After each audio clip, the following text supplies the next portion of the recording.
نوتجمت، زوجة الملك سمنخ كا-رع. زوجي هو الملك العظيم أمنحتب الرابع. كنت أنا الزوجة الرئيسية، بخلاف زوجة تانية اسمها كيا. زوجي العظيم أمنحتب الرابع صاحب فكرة توحيد العبادات وتمجيد الإله أتون إله الشمس. ساندته في سنوات حكمه الأولى، وخصوصا لما غير اسمه لإخناتون.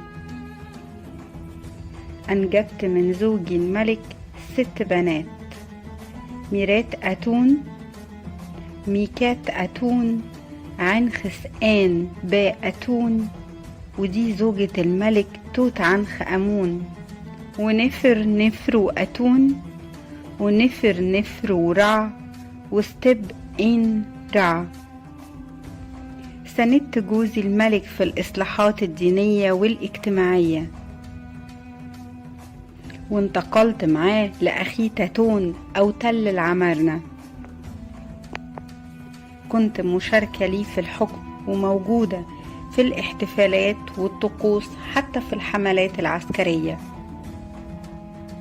لكن لما توفت بنتي ميكة أتون حزنت عليها، وانسحبت من المشهد السياسي والاجتماعي والبلاط الملكي كله.